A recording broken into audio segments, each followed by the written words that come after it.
Dear friends, welcome to the session or panel discussion on Modinomics, Reactionary or Revolutionary. We have Mr. M.R. Venkatesh and Gautham Chikermane with Vivek Mallya on the dais. We welcome them to the session. Let us start the program with a brief introduction of our panelists. Mr. M.R. Venkatesh, he is an advocate practicing in New Delhi. He is also an All India rank holder in the Chartered Accountancy exams. Mr. Venkatesh has authored book titled Sense, Sensex and Sentiments, and one more book, Dr. Manmohan Singh, A Decade of Decay. He is one of the famous TV personalities whom we see daily. Welcome, sir. We have Sri Gautham Chikermane. Gautham is a well-known economist. He is the Vice President at Observer Research Foundation. His areas of research is international and Indian economic policy. Mr. Gautham has written 4 books. Welcome, sir. Sri Vivek Mallya. Vivek Mallya is an independent director at ONGC. He is also a fellow member of the Institute of Chartered Accountants of India, a certified public accountant from United States. He regularly appears on TV debates on economics and financial matters. Welcome, sir. Over to you. Namaskar. So, we will start the session with the panel discussion. I will be the moderator and I'll ask questions to Gautham ji and Venkatesh ji. And through the session, what we'll do is the question and answer will be the first part of the session, and thereafter we'll have a question answer with the audience. So this is how we wanted to schedule this program, and I will play the devil's advocate on asking the questions, try and see if I elicit responses from both Gautham ji and of course Venkatesh ji, and push them to making news tomorrow if possible. Okay. So, I will begin with my first question.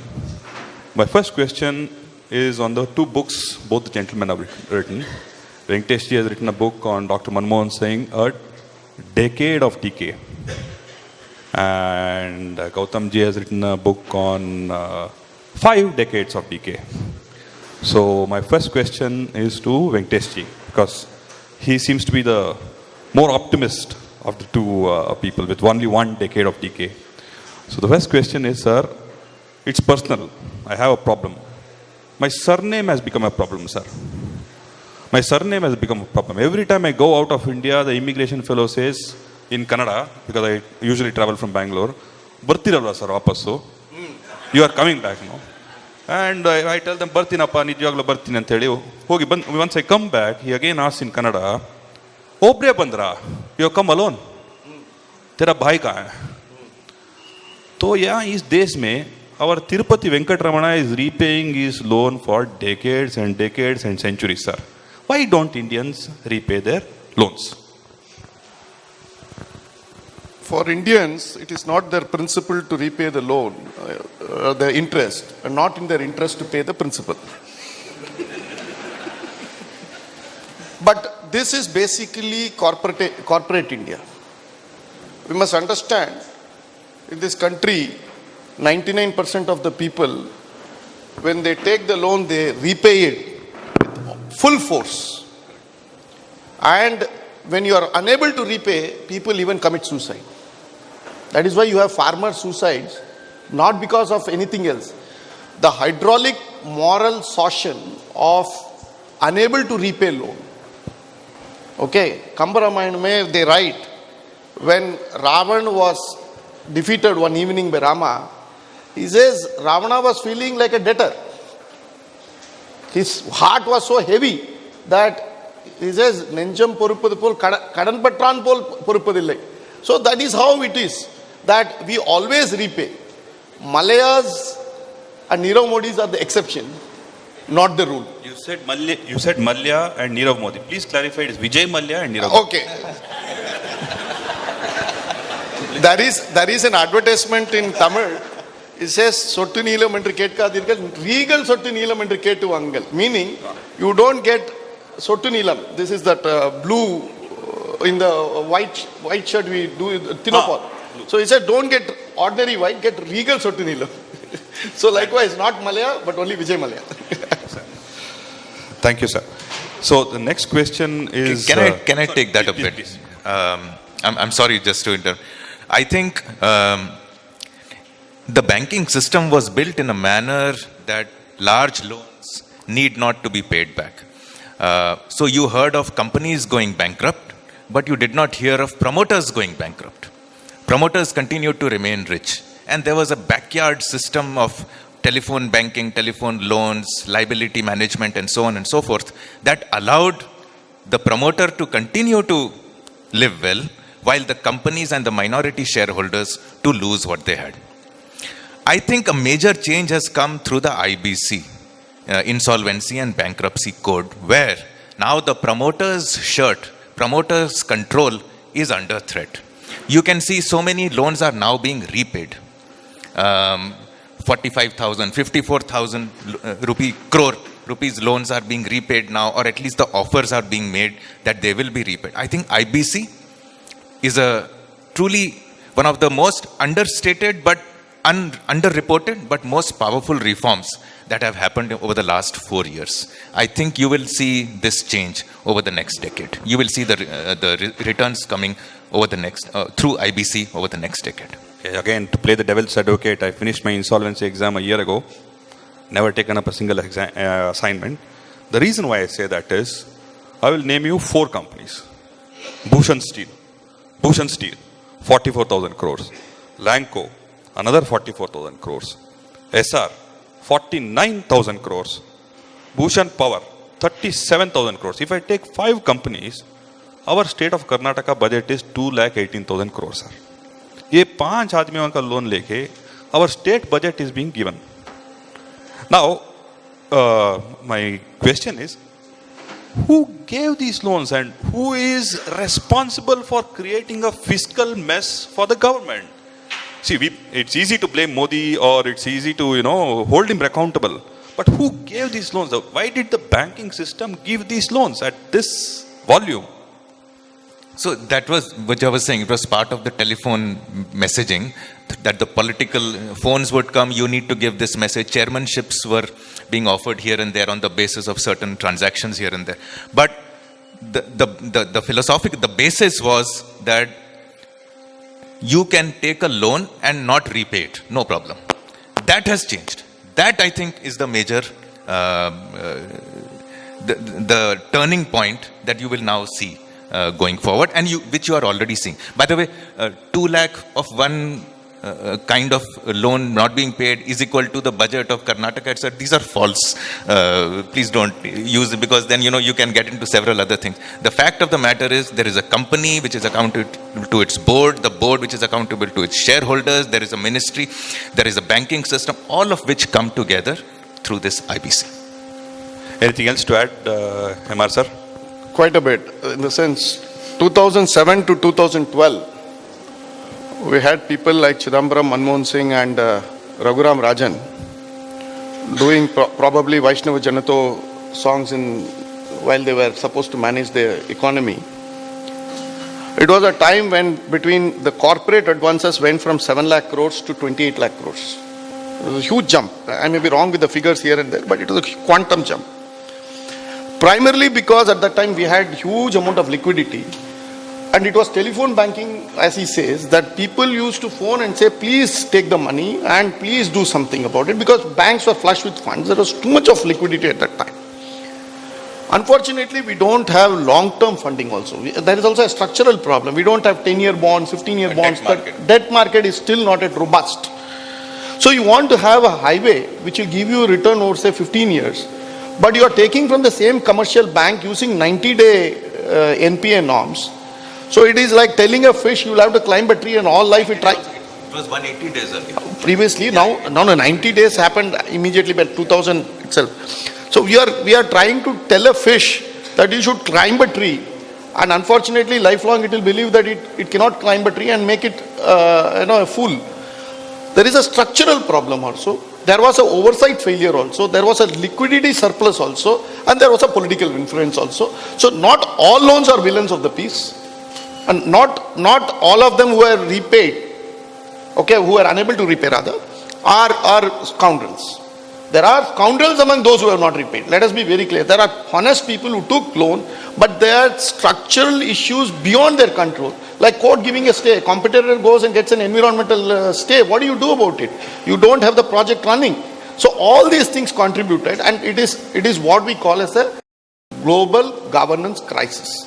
On one hand, you have an administrative failure, another judicial failure contributing to this mess, which we are not talking about. We believe that a promoter is a scoundrel. Unfortunately, not all promoters are scoundrels. Let us be very clear about it. There are Mallayas, again, I have to be very careful. There are a lot of Mallayas in the city. There are a lot, and this part of the country, I know a lot of Mallayas will be there. So, Mallayas and Shetties are filled here. So, be that as it may, we have to be very clear.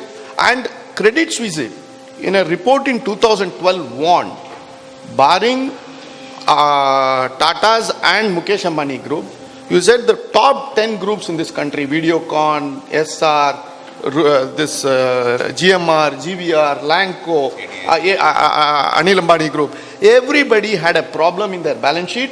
They were not earning enough to pay the interest. Forget the principal. Earning enough to pay. This was in 2012. And 2018 only we are seeing, as he says, NCLT and IBC and other things. We are hopefully thinking of some solution. But I have only one problem as an accountant. There is a poison in the system. Meaning there is an enormous amount of NPA. Now whether the banks, whether the promoters or whether the new promoters have to swallow it, the point is who will swallow it. There must be a Lord Shiva to take the wish in his kanta. Unfortunately, we don't have it. Again, you talked about governance. And I'm assuming that governance, and you talked about prudence also, using short-term funds for long-term projects. That brings me to the most obvious next question, which is what's happening in the ILFS. At this rapidity, if we are having challenges with our infrastructure companies, as a nation and as a citizen of this nation, should we be worried that our economy is failing on long-term projects because our banking systems is driven by short-term considerations? Both of you, and it's exacerbating the challenges. So I think financing decisions are taken on the basis of the market. If the short-term loan is cheaper, obviously you will take that and use it for as long as you can. And once the long-term debt becomes cheaper, you do that. The absence of a bond market, as we discussed earlier, facilitates these anomalies. But ILFS, I think, is more than just a financial failure. I think it's a governance failure. And the fact that government institutions like LIC and others allowed this to happen consciously needs investigation. It needs greater investigation than is being done. It doesn't need an accounting investigation. It needs forensic. It needs governance. You need to get into that. I don't know what the solution is. Perhaps break down all those companies into separate entities. Perhaps a change of management, as has already happened. What are they likely to do? We need to wait and watch. As was done earlier in the case of Satyam, except that this is far more complex, far more layered.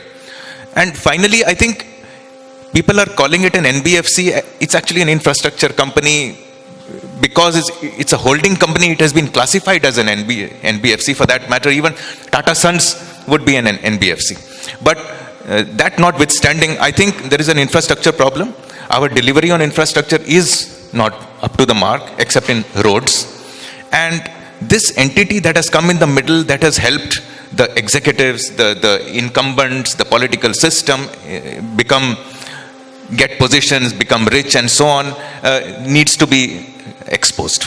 And I think the investigations have begun. It should happen. See, I was a practicing chartered accountant till May of this year. Infrastructure invariably involves kickbacks. Let us be clear about it. I did an RTI in the year 2013 with Reserve Bank. This is very interesting. I asked how much money has Indian corporates invested in ODI, overseas direct investments, abroad in the year 2005 to 2012. Can you just hazard a number? How much did India invest abroad between those 7 years? It's $100 billion. Okay, no problem. $100 billion you have invested. I have no problems with that, provided what is the return you would expect? Obviously, when you invest abroad, you, in dollar terms, you expect at least 3 to 4% interest. That is the LIBOR plus whatever is the tenor. The return was less than 1%. And where did you invest? All this data is with RBI. It's not that MR Venkatesh is giving you something Mauritius, Cayman Islands. Okay, and where? In agriculture in Singapore. Okay. You know, in 2014 we had a huge debate whether to open retail FDI into retail. Actually, the RBI data showed we had invested $5 billion in retail abroad. In the sense, we have become so much of a superpower in retail that Indian companies started investing abroad. All these are kickbacks. All these are ILFS at 360 subsidiary company something. Not all, I don't know, I have not looked into it. But I can smell it from here that it was all conduits for payments to specific politicians. As simple as that. So at some point of time, the cash flow did not match. And that's why we are into this mess. It's not a solvency issue or a cash flow issue. It is a governance issue, as he says. And governance is not merely corporate governance. It is country's governance.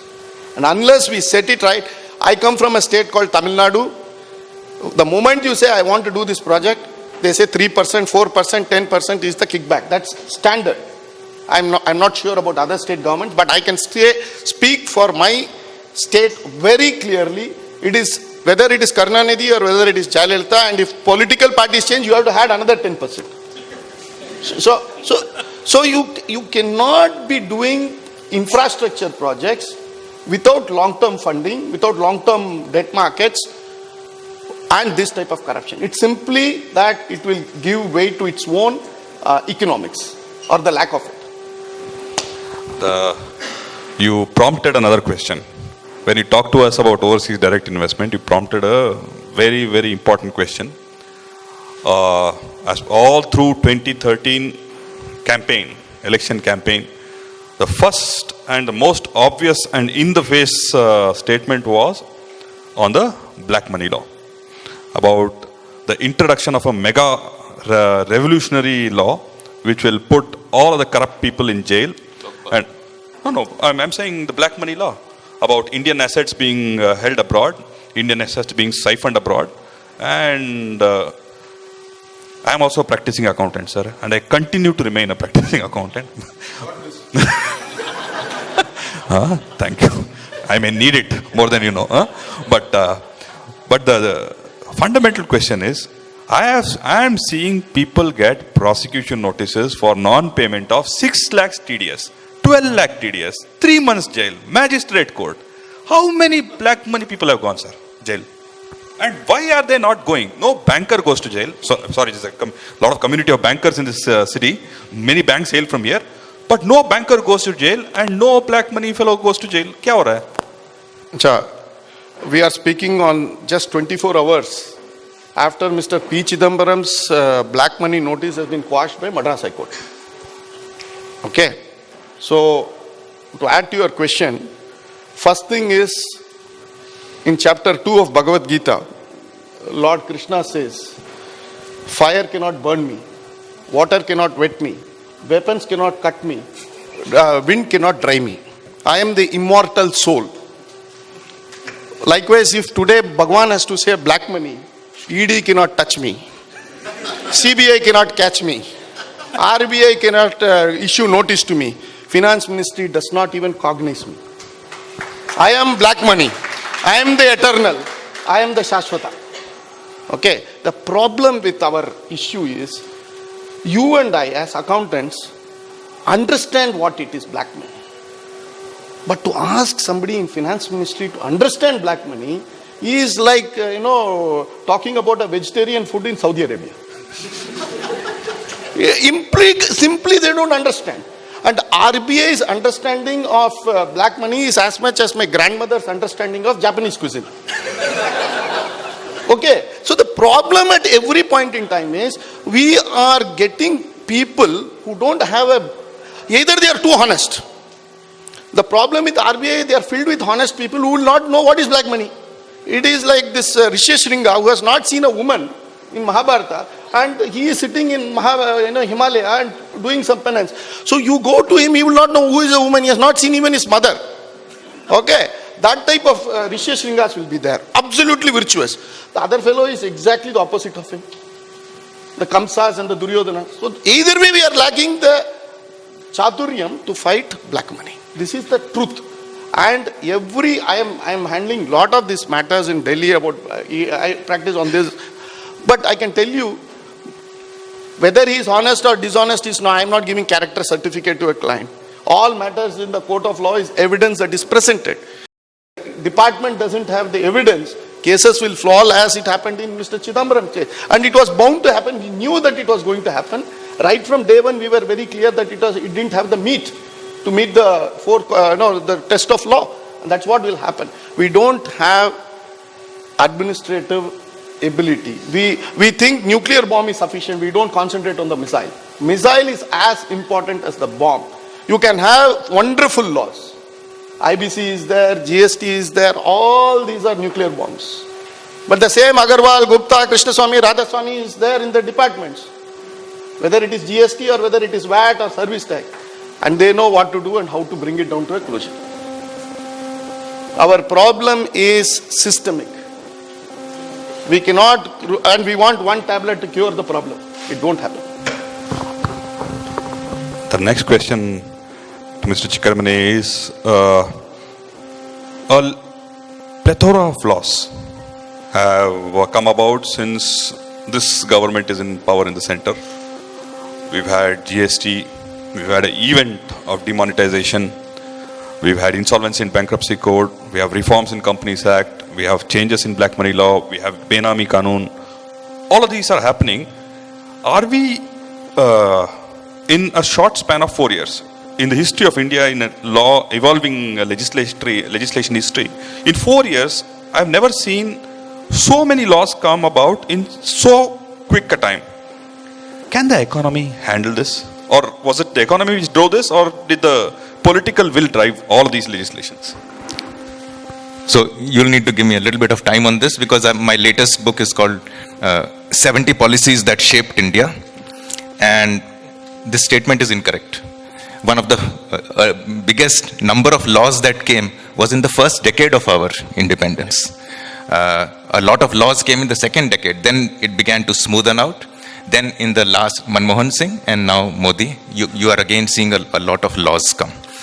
But the bigger thing which I want to say is not to do with Modi, Manmohan Singh, Indira Gandhi and so on. I think when you step back from the politics is the exciting part, and it brings the fun, and it livens the room, and it's good fun. But when you look at precise policies, to me, they are just an evolving structure. So you mentioned GST, and so you would probably credit Modi for bringing the GST. But GST began in 1985 under Rajiv Gandhi, when in VP Singh's 1986 budget, he introduced something called the MODVAT, Modified Value Added Tax, which was laughed out as MADVAT, because they thought it was a mad scheme. So many committees followed. Shom Committee, Kelkar Committee, YV Reddy Committee. They all came and contributed to the conversation around GST over the last 30 years, 3 decades. And finally, when in 2000, the Senvat was brought. And finally now, the credit that you can give Modi is the fact that he was able to bring all stakeholders together on a single table. And Now we have GST, which in my opinion is the most complex legislation ever drafted, economic legislation. One constitutional amendment, 4 central laws, 29 state laws, and 1 notification for all the 7 union territories, bringing 17 taxes into a single fold called the GST. Can you give credit to Modi for this? I don't think so. I think in a continuum, and he himself shared that credit, and rightly so, with everybody else. Likewise, you can see there was a right to property. Until the 70s, we had something called the right to property as a fundamental right. This was several successive governments, all Congress, tried to get rid of it from 1955 to 1976. 7 amendments came. All 7 were struck down by the Supreme Court. It was in 1978, under the 44th Amendment, that the law was finally passed. Who passed the law? Which government? Not the Congress, the Janata Party. So when you see policies across history, you look at roads. The NHAI was brought in by Atal Bihari Vajpayee. It was strengthened by Manmohan Singh. Now you have competition as to who number of kilometers per day of roads, who is building more. Is BJP building more or was Congress building more? So again, there is a policy continuity. Same with IBC, and tomorrow we will have the direct access code. We will have several other reforms, all of which the base has been made. So I tend to look at policy as a continuum, and Modi, despite all his rhetoric and 56-inch chest and everything, is really an instrument that has garnered or captured the will of the people. If it was not Modi and tomorrow in 2019 some other person comes, he will continue the reforms. If Modi comes, he will also continue the reforms. The structure may change here and there. With the digitalization, I think even corruption will be now a little reduced, whichever government comes to power. So when I see whom to give credit, I don't know. I think we are all leaders are simply expressions of what we the people want in some way or the other. It had been captured for a couple of decades, the decade of decay as you mentioned. But I think going forward, I'm definitely more optimistic than my friend here. Thank you, sir. Why do you suddenly credit me with something which I didn't say? Decay.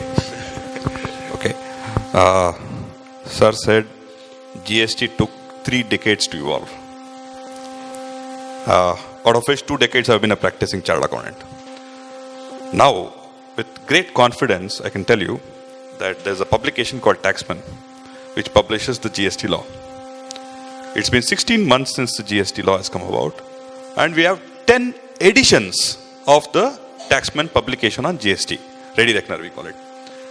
I have attended almost all of Venkatesh sir's sessions in Bangalore, and one of the best things I've heard him say is that the Companies Act 2013 was drafted by the Pakistani ISI to undermine the Indian economy. So now I want to ask Venkatesh ji, ये GST law किसने बनाया? पाकिस्तान में बनाया या अफगानिस्तान में बनाया? कहाँ बनाया? Definitely not for Indians. I don't know, by Indians I don't know, but definitely not for Indians. Because even today, 16 months later, lawyers are exempt. So they don't have to read the law. Okay, they are neither getting taxed under GST, neither there is an input credit, and they are going to argue in a court. So you can understand. Same story, vegetarian food in Saudi Arabia. Next comes chartered accountant. There are seminars after seminar in the chartered accountant circle, even today, 16 months later, and 2 people will argue on, it is like Advaitam or Daitam. So much debate. Then how do you expect an ordinary, simple, and you say this is simple tax? No law can be simple in this country. Because the first sentence will be notwithstanding anything contained in any other law for the time being in force, non-obstante clause will start. And this is whether this is a special law or that is a special law, we don't know. So complexity in drafting laws. In fact, you look at contract law, which was drafted in 1872. The finest. Finest law, simple law. You do this, you do this, you do this. That's all. Because Englishmen wrote the law. Today, Brown Sahibs are writing the law. So it will be 3 active voices and 2 passive sentences in the same. So we do not know where. Have you ever mastered section 616 of, that is the RBNOR definition? RNOR. Resident but not ordinary resident. It is nightmarish to find, if a client comes and says whether I'm an NRI or a resident Indian, to look into it, you have to look at 2 negatives. Can't you say if it is satisfying these following conditions? 1, 2, 3. No. So answer your question, long and short of it is, GST law is badly drafted. Let us be clear about it. 2, 16 months later, we don't have appellate tribunals being set in. So if you get an order against you, you cannot go on an appeal. You cannot, I cannot think of an act that has been declared in full public glare that this act comes into force, and there is no appellate tribunal where you can go and put your grievances if an order is against you. So what is happening? You are rushing to the court and a writ jurisdiction and saying this commissioner has passed an order, and the judge looks at you, why are you not appealing? And you have to say there is no appellate tribunal, my lord. Again it brings back IAS, IPS, IRS are Nakatasurs, Chakatasurs, Vikatasurs. They are ruining this country. Whether you can bring 100 Modis, 100 Manmohan Singh, we can all do this. But unless we get rid of these asuras, it is impossible. And I always held one thing. Make IAS officers' children go to government schools. Make government officers go to government hospitals. Make cabinet secretary travel in public buses. All your 3 problems of education, health and public transport will be sorted out.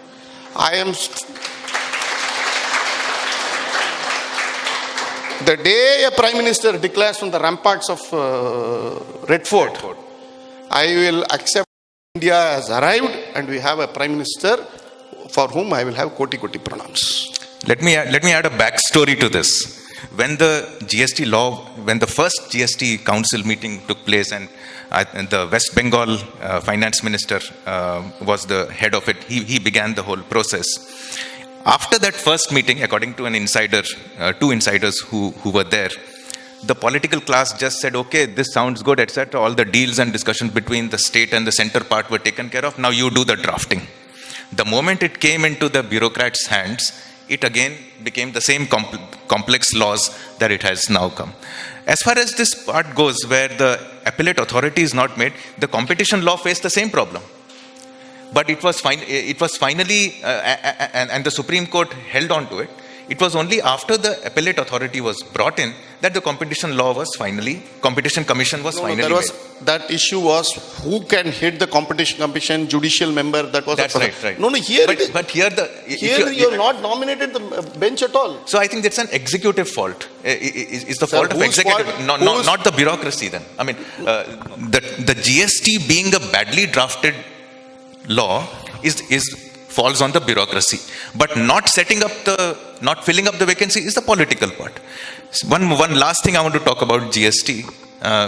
In the Pondi Lit Fest that happened a few months ago, I met an entrepreneur where in Pondicherry, in case you want your export credit back, you have to, on a platform that has been advertised and propaganded as an all digital platform, you need to get a 5 rupee stamp paper with every invoice, give it in a file.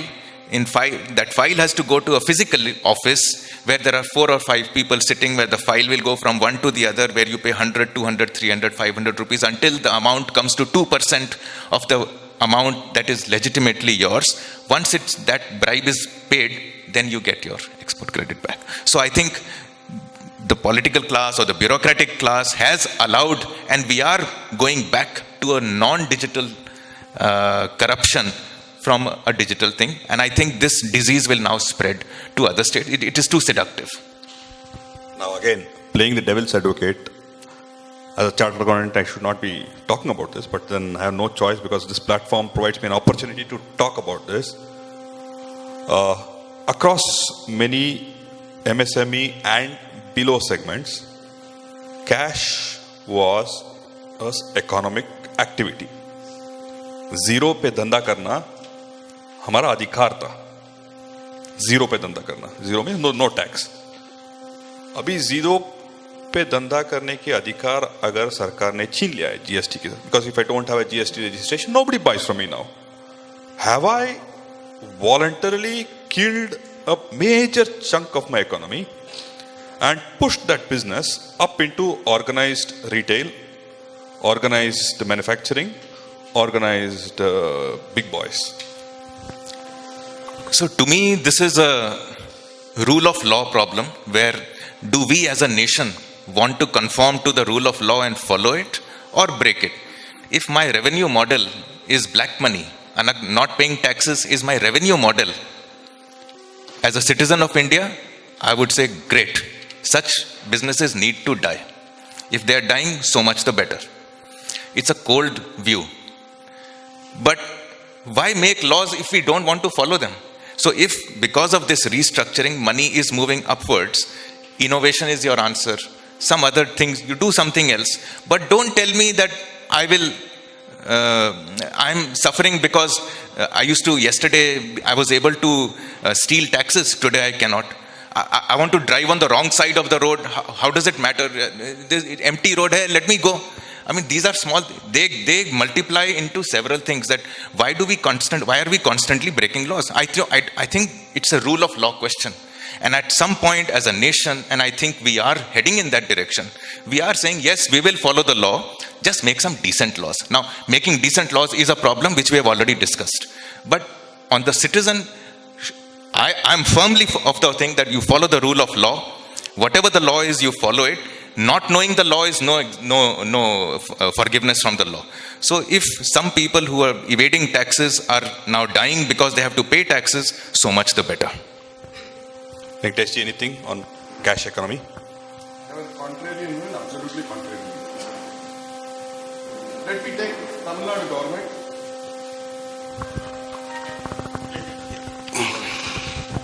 Let me take Tamil Nadu government budget.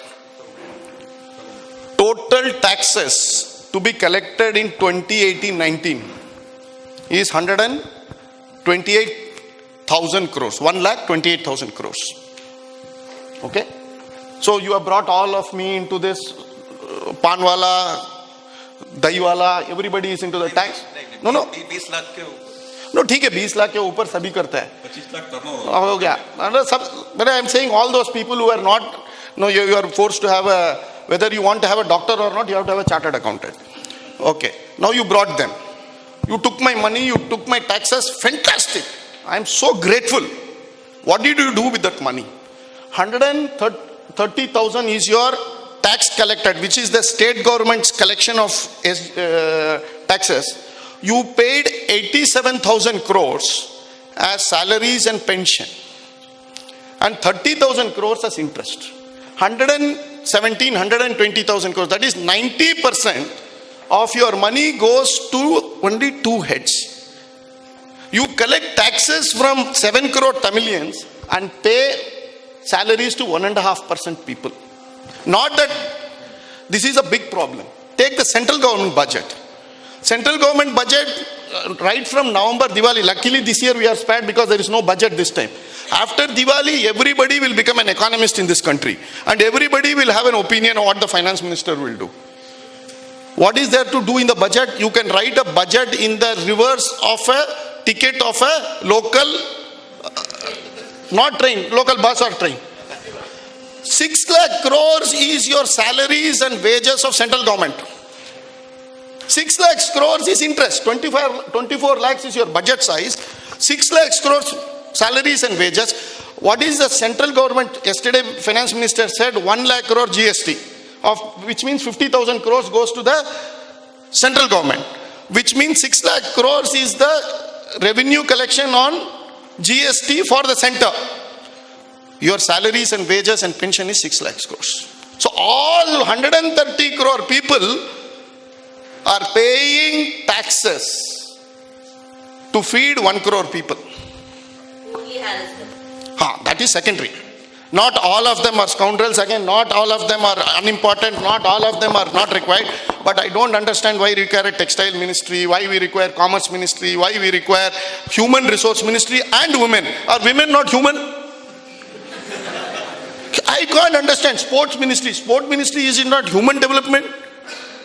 Hurry, this country is, and then you on top of it, you have backward caste commission, minorities commission, youth affairs, then culture. No, 90% of the government has to be closed. It has no business. And salaries of our babudam as a percent or a factor of the average per capita income of an Indian is one of the highest in the world.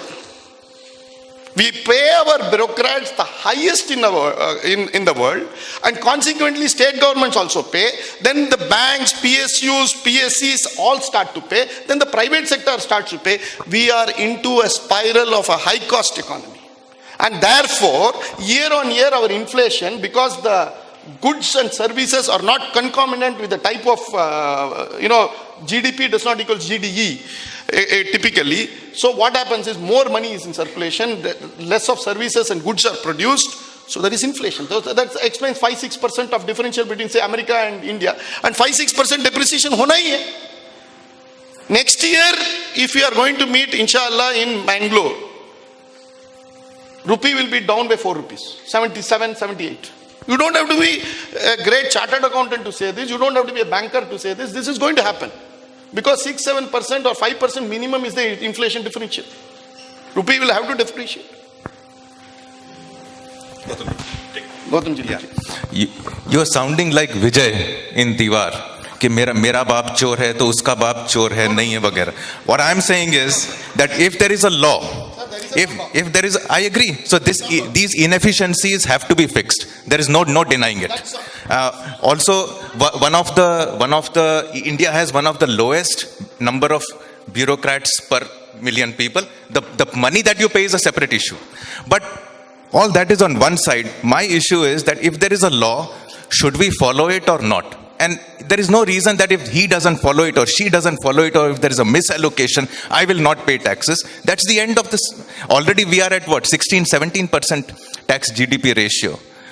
Such a burdened we should economy. Bring it down. We should not raise it. That is my point. We should bring tax GDP ratio, because we are taking tax from the most productive sector, namely the household sector, and putting it in the hands of government, which is the most unproductive sector. So we need to fix the government. We cannot say, I will not pay taxes. No, first you fix it, then automatically taxes will flow. I don't think both have to be done concurrently, and by removing the arteries of evasion, this is a good thing. Now the administrative efficiency has to happen. In fact, the next round of reforms has to be administrative reforms.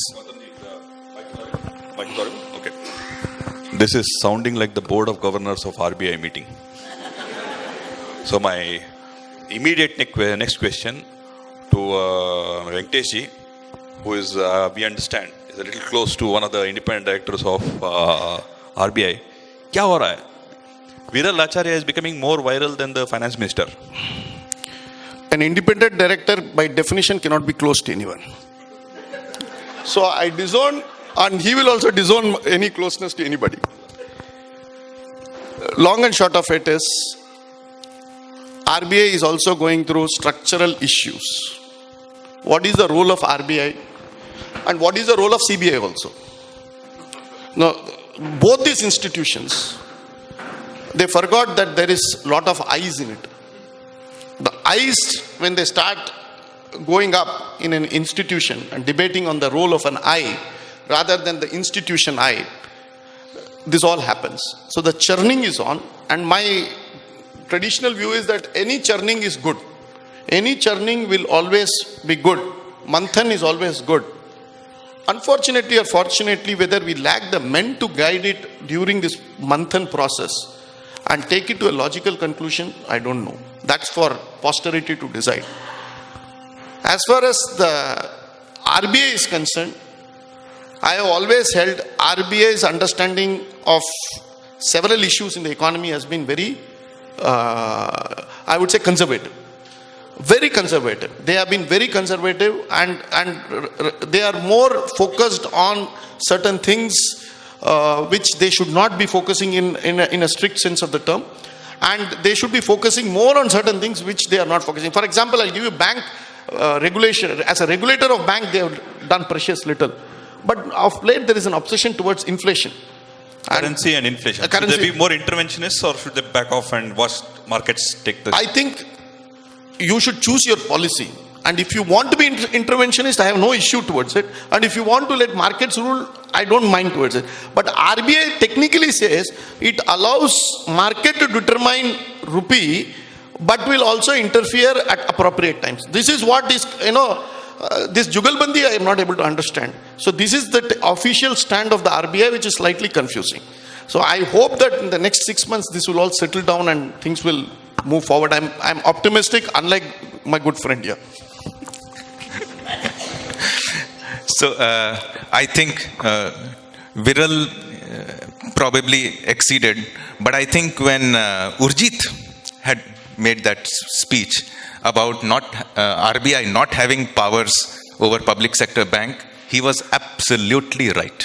I studied all the 7 acts that govern the governance of public sector banks, and at best in consultation with or informing or nothing to do with the RBI, etc., are the clauses that are written. So RBI does not have the control over public sector banks that we think it has or it ought to have. In order for RBI to get that control back on public sector banks, 7 acts of parliament need to be amended. And but RBI has after the amendments, can the RBI govern those? No, RBI has got representative in every bank's board. That is the point. But the board is a majority, so you can say that this is not good enough, but that's not good enough. While in private sector banks, RBI has the authority to change the board, not in a public sector. Okay. 2004, after P. Chidambaram came to become the finance minister of this country. Sorry for the Freudian slip. 2004, there was a committee on looking into the participatory notes issue. Okay. The Lahiri panel, if I remember right, it was a Lahiri panel in which RBI was one of the participants. Can you believe RBI has given a dissent note? A strong dissent note from RBI on a panel. Now, you have gone there and said that this bank, your representative, how many times have you recorded dissent? The point is not that you go there and your representative has a choice of tea and coffee, samosa and singada, rasgulla and gulab jamun. Come back and say, I have participated and signed the minutes. That is not what the law says.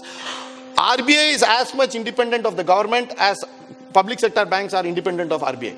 If you look at this RBI Act, it contains the same words as what it contains in the SBI Act and other acts.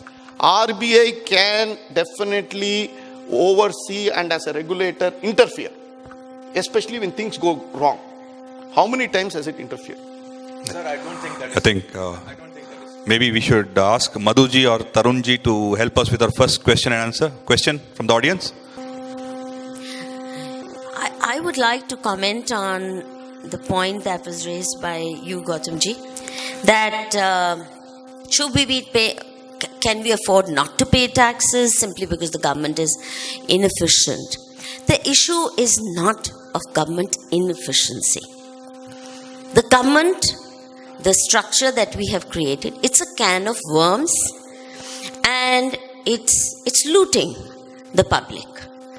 There's so little that reaches the public back in return, and what we get mainly every time you have to deal with the government office, it's harassment, it's extortion, it's bribery, and that has not yet stopped, at least for the average citizen. Maybe at the top, ease of doing business.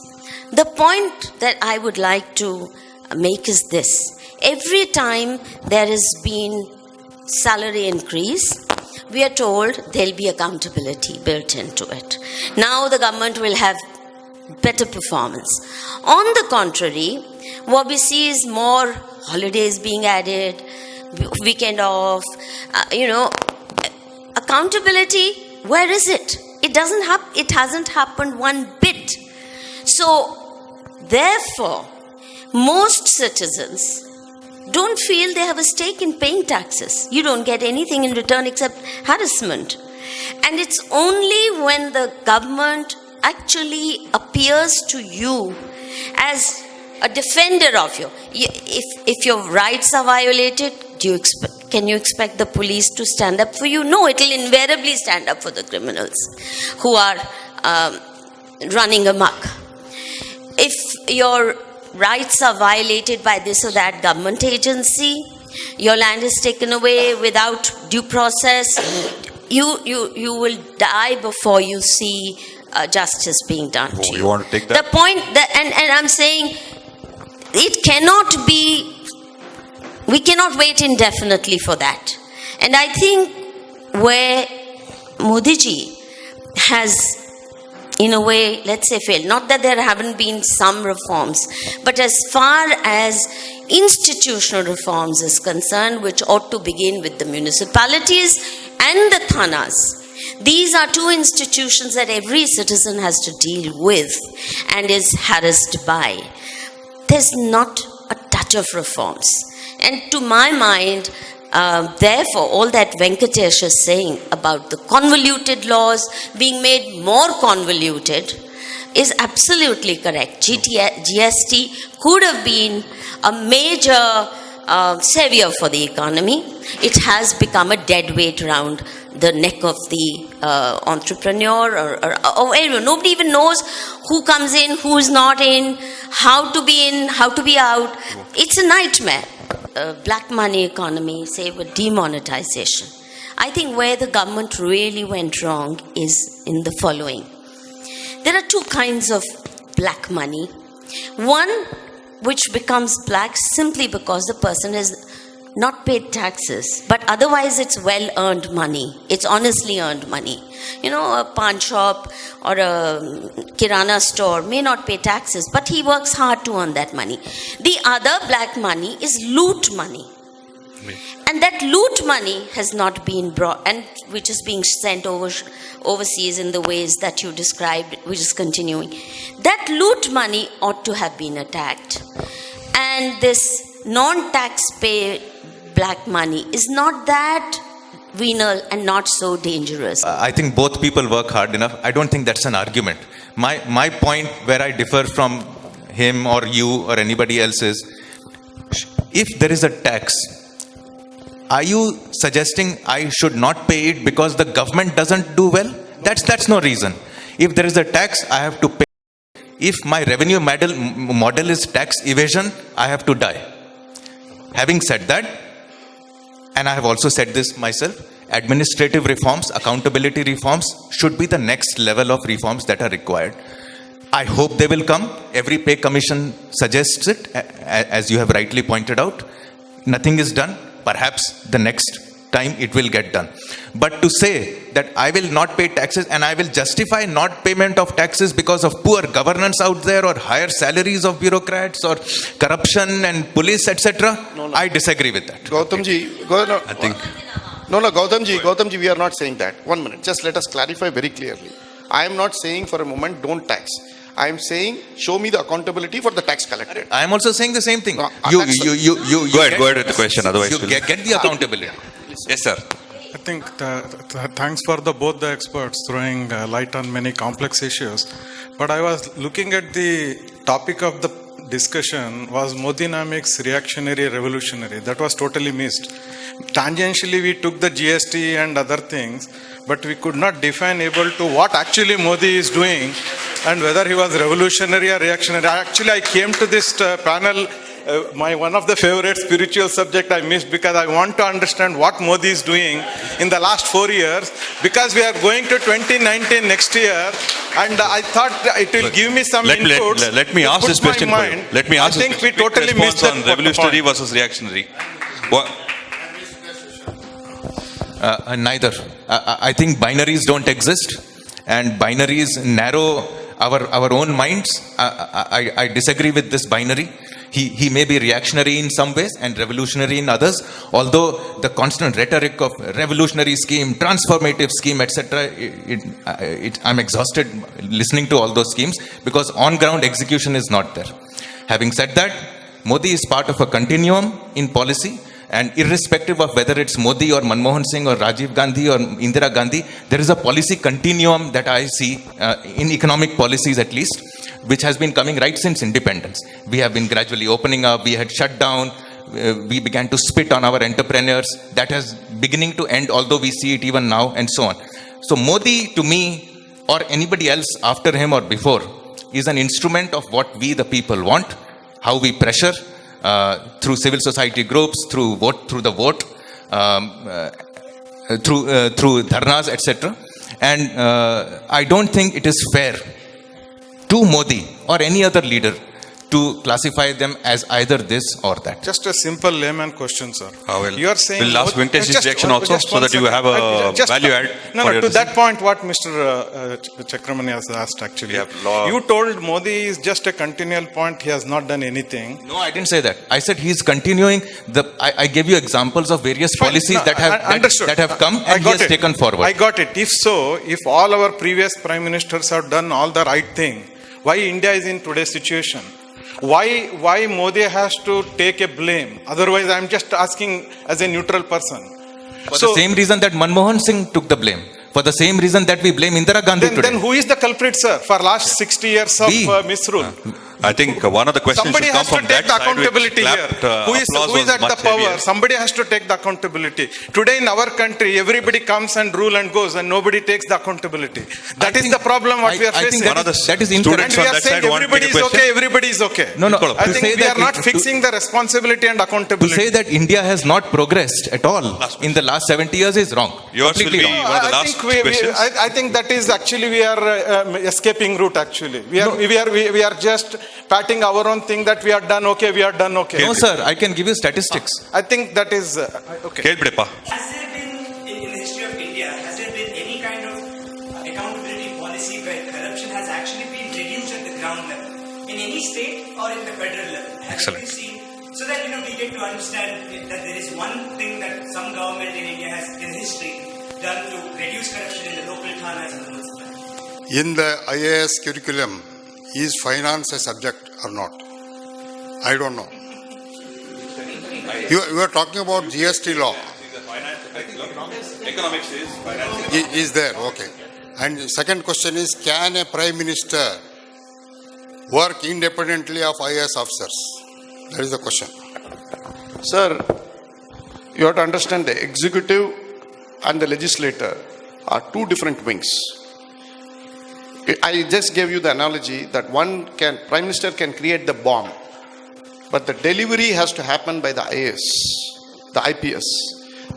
To answer your question, I can say there is a Prevention of Corruption Act. Okay. But invariably, the people who are caught are people who take 20 rupees bribe, and you jail them for 7 years, and the Supreme Court will say, howsoever big or small, corruption eats into the vitals of the economy, and lordships will not tolerate 20 rupee bribes. Okay, but 20 crore and 20,000 crore bribes, you will be putting them to the sternest of tests. The problem, sir, you can have GST, and to answer your question, we are finding out where Modinomics is failing and where it is succeeding.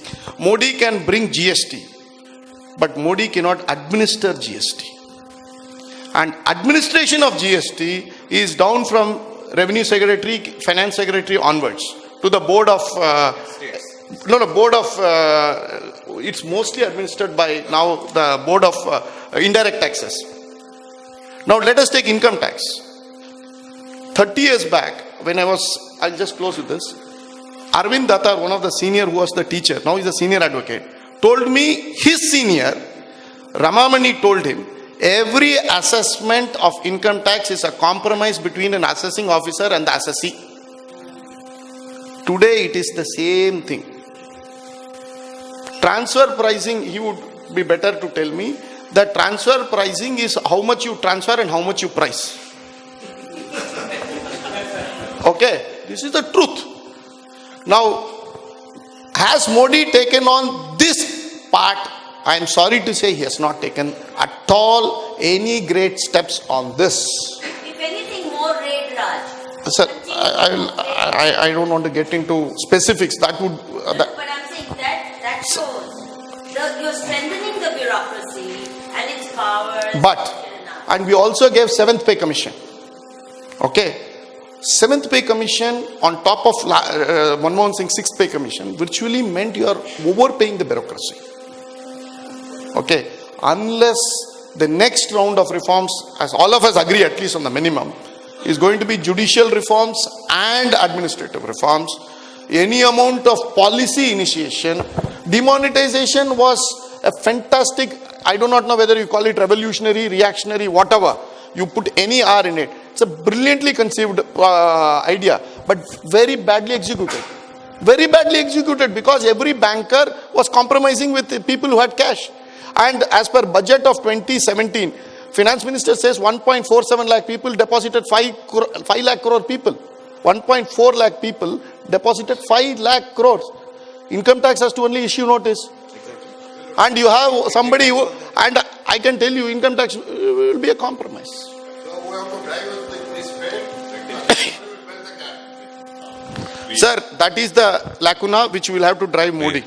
So now you know why we have a very tough audience in Mangalore. Yes, they I know want that. bang for the buck and value for the money and everything back on the topic. So thank you very much, and I'll hand it over to the organizers.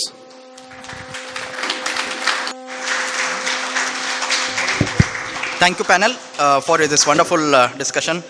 Now I request Mr. M.R. Vasudeva, former Director, International Airport of Mangalore, to hand over the memento on behalf of Mangalore Lit Fest. Please, sir. Mementos to Mr. M.R. Venkatesh, Gautham Chikermane, and Vivek Mallya.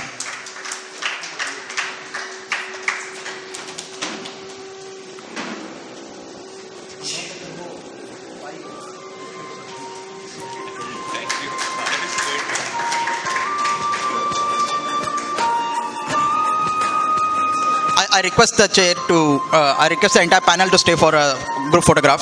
Please don't.